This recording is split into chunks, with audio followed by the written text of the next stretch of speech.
Hello my dear! Hello, hello, hello! Another day, another collective reading na naman tayo mga my dear. Ayan. So medyo kakaiba my dear yung reading natin ngayon. Kung makikita mo my dear, nilabas ko yung mga king. Ayan. So paliwanag ko lang na mabilisan my dear. Itong mga king na to my dear is ang energy my dear ng biglaang pagyaman ngayong taon na to. Okay? So, bakit ko nilabas lahat ng mga king, my dear? Kasi, bawat king is energy ng mga elements. Okay? Element of fire, water, air, okay? Earth, okay? So, ang speed, my dear, ay energy ng sword. Okay? Gemini, Libra, and Aquarius. Kaya nilabas kita, my dear, para kasama ka. Ang diamond naman, my dear, is energy ng earth sign, Taurus, Virgo, and Capricorn. Kasi this is Pentacles diamond, okay? Flowers is energy ng fire sign. Once yan sila, my dear, okay? So, Aries, Leo, and Sagittarius, sorry. And of course, yung last natin is the energy of heart or the king of hearts or the king of cups, energy ng Cancer, Scorpio, and Pisces. Okay? So, nilabas ko yan mga my dear. Kasi, pag lumabas my dear, yung king, kahit anong king my dear na yan, kung anumang king yan, yun yung mga biglaang yayaman this year. Okay? So, yun ang pinaka-target natin sa reading na ito. Okay? And of course, kakalkalin din natin, my dear, yung, yung energy, kung kanino mang energy yung masasagap natin today. Okay? So, let's go na tayo, my dear. Maintindihan mo rin yan. Just follow, sit back, relax. Okay, my dear? 12 cards lang ang kukunin natin dito. Ayan, haluin natin ng mabuti, mga my dear. Haluin natin, mix natin very, very well. Kuha tayo ng 12 cards. Okay, we have first card 1, 2, 3, random cards 4, 5, 6, 7, 8, 9, 10, dito sa bandang 11, okay, 12. May gusto pang sumama na isa. Okay, my dear.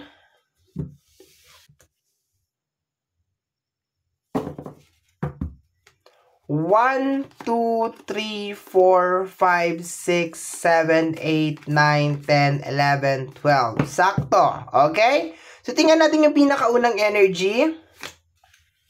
The 5 of Pentacles, my dear, or the 5 of Diamonds, okay? So, ito, my dear, struggle to. Kahit pula to, kung titingnan mo to sa tarot, titingnan mo yung 5 of Pentacles, struggle to na may kinalaman, my dear, sa usapin ng pinansyal, okay? So, baka yung nasagap ko daw, my dear, na energy ngayon, my dear, is parang nagkakaroon ng problema sa usapin ng pinansyal, okay? Pakiramdam mo daw, my dear, hindi sapat yung pera, baka nagkukulang as of this moment. Yun ang nakukuha ko, my dear. Ayan.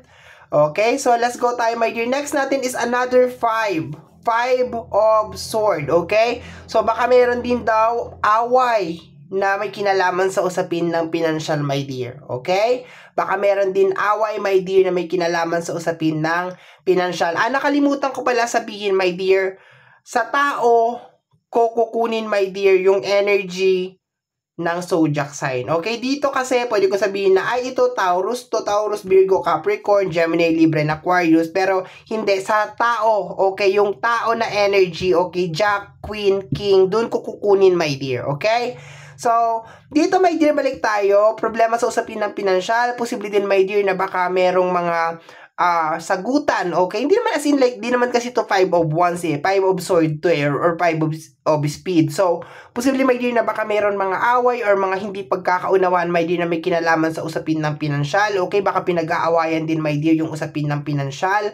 Okay, next energy natin over here is the energy of the Queen of Diamonds. Okay, so eto na.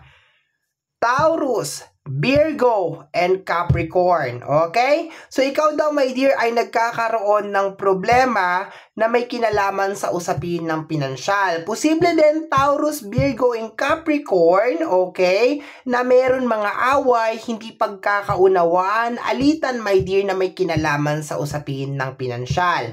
Once again, Taurus, Virgo, and Capricorn, my dear, kasi this is a Pentacles energy, okay? So, tingnan natin, my dear, malay mo, meron pang tao na lumabas, my dear, okay? So, next, my dear, is the energy of the Queen of Sword or the Queen of Speed, okay? So, eto na. Gemini, Libra, and Aquarius, parehas din, my dear. Okay, nasagap ko rin yung energy. Problema sa usapin ng pinansyal at saka posibleng meron nag-aaway na may kinalaman sa usapin ng pinansyal. Okay, pinag-aawayan, my dear, yung pera. Posible din, my dear, na baka meron mga nag-aagawan ng ari-arian. Okay, pero ang pinaka-highlight dito, my dear, is na problema ka daw ngayon, my dear, sa usapin ng pinansyal. Okay, itong dalawang zodiac sign na to, Taurus, Virgo, and Capricorn, Gemini, Libra, and Aquarius, okay? Pag lumabas ang King, my dear, magbabago tong sitwasyon mo this year. Next is the energy of the Three of Swords. Actually, parang pinanghihinaan ka na ng loob, my dear. Sa energy ng Three of Speed or the Three of Sword. Okay? Parang pinanghihinaan ka na ng loob, my dear. Parang gusto mo nang sumuko. Next energy is the Nine of Speed or the Nine of Sword. Nai-stress ka daw, my dear. Okay? Baka hindi mo pinapakita sa mga tao na nai-stress ka, my dear. Okay? Next is the Ten of Cups. Posibleng issue sa pamilya, my dear. Okay? Baka may mga issue na may kinalaman sa pamilya, stress, problema sa usapin ng pinansyal, pero talagang napapagod ka dito. Parang nai-stress ka talaga dito, my dear, yun na nakukuha ko. And parang broken-hearted ka or parang disappointed ka, my dear, yun na nakukuha ko. Okay? Next energy, my dear, is the Seven of Pentacles or the Seven of Diamonds, okay? So, meron ka daw mga ine-expect, okay? So, ang dami mong pangarap ngayong taon na to, my dear. Ang dami mong gustong mangyari ngayong taon na to, my dear. Pero yun nga, my dear, may problema tayo sa usapin ng pinansyal. At saka baka meron mga hindi pagkakaunawaan na may kinalaman sa usapin ng pinansyal, my dear. Next over here is the King of... I told you! The King of Speed. Congratulations, my dear. Mau-overcome mo to. Kumapit ka. Once again, Gemini, Libra, and Aquarius, kandidato ka na magbago yung life mo this year. Okay? Kandidato ka na magbago yung life mo this year. Taurus, Virgo, and Capricorn, also, kandidato ka, my dear, na magbago yung buhay mo this year. Dramatically, my dear. Okay? Dramatically, okay? Next over here is the King of Flowers, my dear. Dalawa. Okay, double blessing, my dear. Wow, millionaires, billionaires yung energy, my dear. Okay, so just stay strong, my dear. Okay, just stay strong. Okay, nandito din ang energy, my dear, ng Aries, Leo, and Sagittarius kasi this is energy of wands, okay? So, kung umabot ka dito, fire sign, okay? So, congratulations. Alam mo, my dear, na may posibilidad, my dear, na magbago ang buhay mo this year. Okay? Ilan na lang to? Last two. Next over here is the Eight of Swords. My dear, sinasabi, my dear, na posibleng magtapos na talaga, my dear, ang kahirapan sa buhay mo ngayong taon na to. So, wag kang susuko, my dear. Lumaban ka lang ng lumaban, my dear. Mayroon kang dalawang king dito, my dear. Clear indication, my dear, na pwede, my dear, na limpak-limpak at umaapaw na biyaya ang mangyari sa iyo, my dear. This is the energy of number 8. So, posibleng May, June, July, mga around August mo, my dear, maramdaman itong biyaya sa iyo, my dear, ng ating buong may kapal. Next energy is the Ace of Speed or the Ace of Sword. My dear, nag-iisa lang tong alas na to, my dear. And every time, my dear, na sabi ko nga kanina, dun mo i-focus, my dear. Kailangan, this is energy of the mind, Gemini, Libra, and Aquarius. Ang lakas ng energy mo, my dear, Gemini, Libra, and Aquarius, my dear, sa reading natin. Kontrolin mo yung mga iniisip mo. Huwag kang nega, my dear. Maging positibo ka. Lumaban ka lang sa buhay.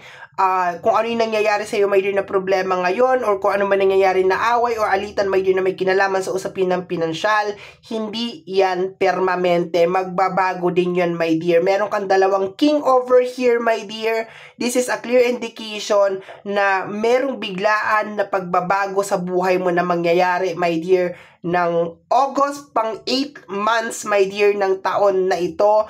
And kinakailangan mo lang talaga, my dear, na maging positibo, talagang lumaban lang talaga everyday. Kasi itong blessing, my dear, na parating sa'yo, my dear, dun sa mga nabanggit ko na zodiac sign kanina, double ito, my dear. Double energy. Ang lakas ng energy ng air sign dito. Gemini, Libra, and Aquarius. Of course, Taurus, Virgo, and Capricorn, ayan, nandyan pa rin kayo.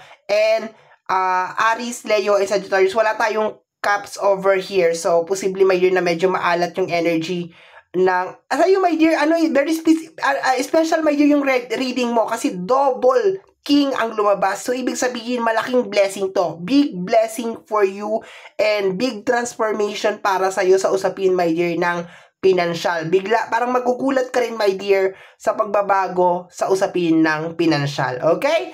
So, mga my dear, yan ang ating collective reading ngayong araw na ito. Sana, my dear, ay nagustuhan nyo ang ating collective reading. Hindi ko to ginagawa kasi ang daming paliwanag, ang daming explanation. Pero sana naintindihan mo, nakasunod ka, my dear. And kung nagustuhan mo yung ganitong reading, mag-comment ka sa ating comment section para makagawa pa ako ng maraming ganitong reading, my dear. Okay? So, my dear, yan ang ating collective reading para sa araw na to. Kung nagustuhan mo tong collective reading na ito, my dear, at kung napadaan ka lang, don't forget to subscribe. Pag-click, my dear, ang notification bell para ma-update ka sa aking mga upload. Kung napapanood mo to sa ating Facebook, sa ating YouTube channel, at kung napapanood mo naman to, my dear, sa ating Facebook page, wag na mag-alinlangan na mag-like and mag-follow sa ating Facebook page. Free to like, free to share, free to comment sa lahat ng ating mga videos, mga my dear. Once again, my name is RJ, also known as Apo J. Maraming salamat po, and until next time, bye-bye! Thank you, my dear!